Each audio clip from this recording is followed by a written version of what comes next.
বাড়িতে তন্দুর জ্বালানো আর তাতে চিকেন তন্দুরি বানানোর যে কি মজা সেটা যে একবার করেছে সে বুঝবে। তো যথারীতি আমরা আবার চলে এসেছি নেক্সট টাইম সেই মজাটা নিতে। তো মৌমিতাদেরকেও ডেকে নিয়েছিলাম, কারণ আমি অর্ণব একা একা আর কী করব।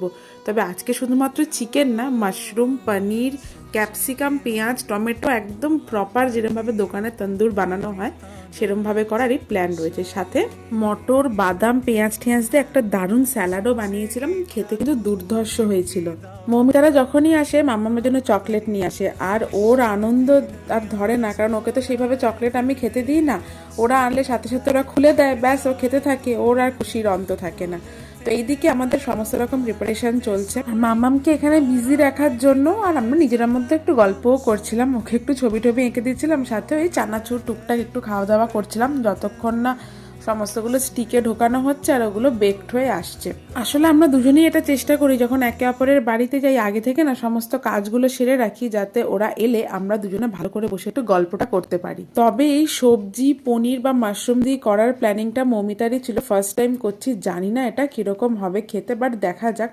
আর এরপরে অর্ণবরা চলে গেছিলো তন্দুরটা বানিয়ে আনতে, মানে ওটাতে আঁচটা দিয়ে আনবে, ততক্ষণে আমরা এখানে সমস্তগুলো স্টিকে লাগিয়ে নিচ্ছিলাম। আসলে স্টিকটায় লাগানোটাও কিন্তু একটা কায়দা আছে, ঠিকঠাক যদি না লাগাবে না তাহলে কিন্তু চিকেন, মাশরুম, পনির যাই বলো সব কিন্তু লুজ হয়ে যাবে। আর এই দেখো ততক্ষণে ওরা জ্বালিয়ে নিয়ে চলে এসছে। আঁচটা আজকে বেশ ভালোই হয়েছে, আর ঠান্ডাটাও জম্পেশ পড়েছে দিল্লিতে।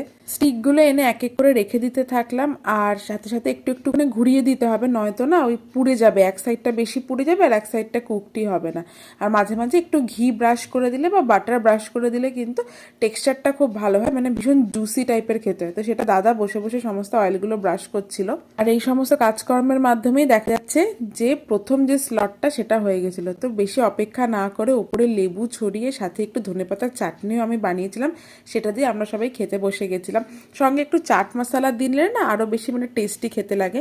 আর ধনেপাতার চাটনিটা আগের দিন তো বানায়নি, আজকে বানিয়ে দেখছি দারুণ খেতে লাগছে চাটনির সাথে এই কাবাবটা। এই যে লাইভ তন্দুরের সামনে বসে বসে ওগুলোকে ঘুরিয়ে নাও আর সাথে সাথে খাওয়াটা, এটার একটা কিন্তু দুর্দান্ত মজা আছে, আর এত টেস্টি লাগে না খেতে।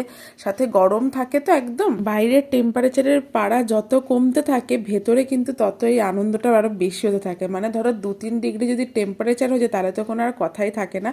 আর এই কাবাবগুলোর সাথে সাথে আমরা এই ছোলা চাটটাও খাচ্ছিলাম, এটা খেতে আরো বেশি ভালো লাগছিল, মানে মুখে না একটা রিফ্রেশমেন্ট মতো এনে দিচ্ছিল। তবে এখানে একটা কথা বিশেষভাবে বলার, চিকেনটাকে তন্দুর বানানোর পর যে টেস্ট লাগে মাশরুম পনিরে কিন্তু সেই টেস্ট নেই। আর এই সমস্ত করতে করতে খাওয়া দাওয়া করতে করতে কখন যে সন্ধে গড়িয়ে রাত হয়ে গেছে, মানে প্রায় 12টা বেজে গেছে বুঝতেই পারিনি। তাই ওরাও রেডি শেডি হয়ে তড়িঘড়ি করে বেরিয়ে পড়লো বাড়ির উদ্দেশ্যে।